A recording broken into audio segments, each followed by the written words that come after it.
Okay, so here we've got three quick kinematics problems I wanted to do. Just put them in a video for you. We'll do these three, 17, 18, and 19. These are from your module. So this first one says that somebody drops a small pebble down the shaft. 2 seconds later, the stone is heard, neglecting the time it took for the sound to reach the family. How deep is the shaft? And then how fast was the stone traveling when it hit the bottom of the shaft? So they're interested in how deep is the shaft. They want to know what's h, and they want to know how fast was it going when it hit the bottom, v final. And the only information we have is that the time it took to drop was 2 seconds, and this takes place on planet Earth. So g is a is negative 9.8 meters per second squared.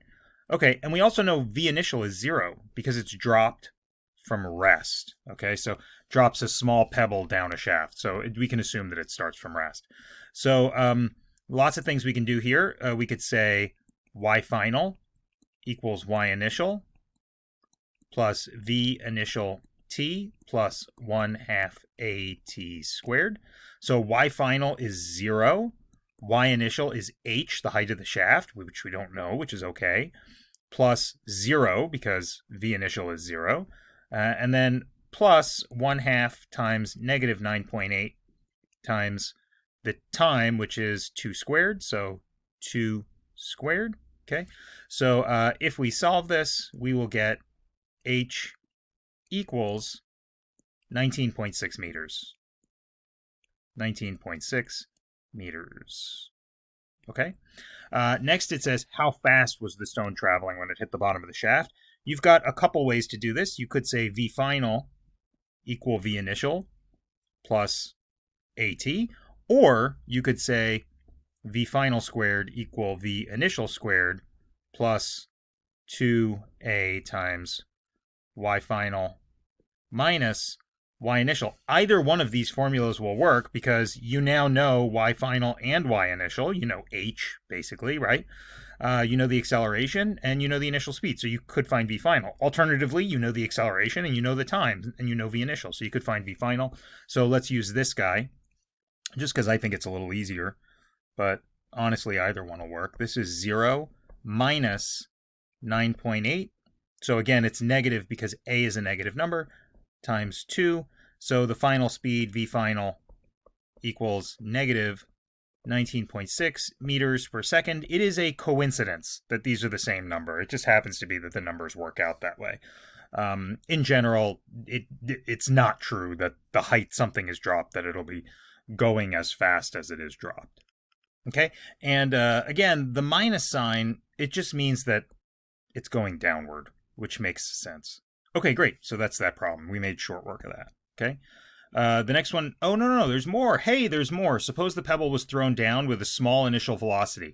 If the shaft was 50 meters deep and takes 2 seconds to reach the bottom, how fast is the stone moving when released?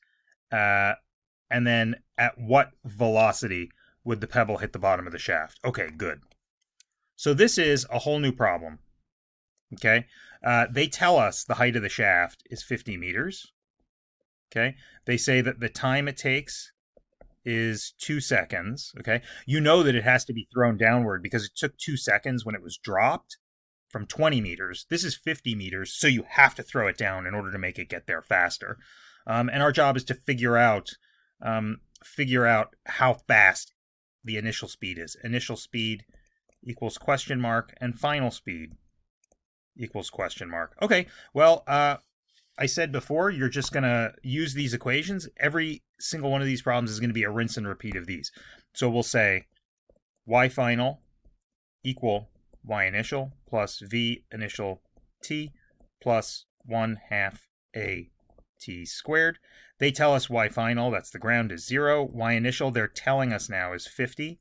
V initial is my unknown, so that's plus v initial times 2, that's the time, plus 1/2 times negative 9.8 times 2 squared. Okay, if you do a little bit of rearranging and a little bit of arithmetic, you will get v naught equals, you get 15.2 meters per second, and that has a minus sign in front of it. And again, the minus sign just means it's being thrown downward. That's V initial, and then if you want V final, rinse and repeat again. V final equal V initial plus AT. So now instead of plunking a 0 in at first, I put in negative 15.2 and then minus 9.8 times 2, and then that's some number. We'll just call this solved. Okay, so let's move on. Next, it says divers for many years have dived off the oceans in Acapulco, a distance of 35 meters above the water. How fast are the divers moving? So they start at a height. Their initial position is 35 meters above the water. They want to know how fast. So V final equals question mark. Y initial equals 35. Y final equals 0. We're on planet Earth. So A equals G equals negative 9.8 meters per second squared. Okay.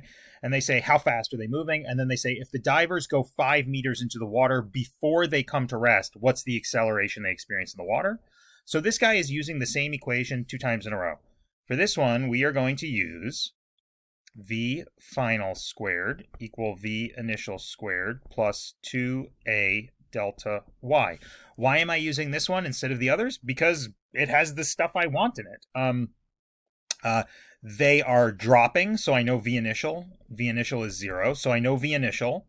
I know the acceleration, and I know both Y initial and Y final. So there's only one thing I don't know, so I choose this equation. If you choose the wrong equation and you write it down and you start putting numbers in and you find out that you're missing something, that's fine. Go back up to your list of equations and find one that works. So this guy is V initial, so 0 plus 2 times negative 9.8 times delta Y. So the final is 0 and the initial is, according to the problem, 35. So it's a negative number and a negative number. So V final squared equals 686. I'll leave off units till the end. So if I square root both sides, I get V final equals something like 26.2 meters per second. And notice whenever you take the square root, like technically if you take the square root of something, you're supposed to put a plus or minus out front of it. So, okay, this is the magnitude. I know that they're going downward, so if someone asked me for the velocity instead of the speed, I would just manually plunk a minus sign in front of it because I know that I want it to be heading downward.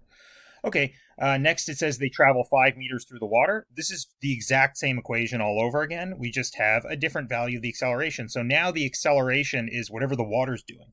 So we have V final squared equals V initial squared plus 2A delta Y. Okay, well, V final, 0. They're coming to rest. V initial, that's that thing that we just found. So 26.2 squared plus 2A, which is unknown, times the change in height, which is it ends 5 meters below where it started. So you could say like it ends at -5 and it begins at 0. Okay. And so if I do this and I solve for the acceleration, I get the acceleration is positive 68.6 meters per second squared. Positive, why is it positive? Well, you're headed downward and you're being stopped by a acceleration that points in the opposite direction. So it points upward. And notice we talked in class about G's. This is about 7 G's. So these divers are taking 7 G's as they slow down. And that also makes sense because they come to rest in 1/5 the distance that they acquire all that speed. So they have to accelerate 5 times as hard, basically, in order to come to rest. Okay, so that's that one. And then finally, last problem. This is a graphing problem, so we'll look at lots and lots of graphs. This one says, does it represent accelerated motion? Does this represent accelerated motion? And the answer is yes. How do I know it's accelerated motion? Well, the slope of position versus time, the slope is the speed. And the slope here has one value, and the slope here is a different value. The slope is changing, therefore the speed is changing, therefore it's accelerating. Okay, so speed is changing. Okay, then it says, what's the average velocity between t equals 1 and t equals 4? Okay, well, if I look at t equals 1, the position is 4. So average speed is displacement over time, delta x. So that is x of 4 minus x of 1 divided by 4 minus 1, the time between them.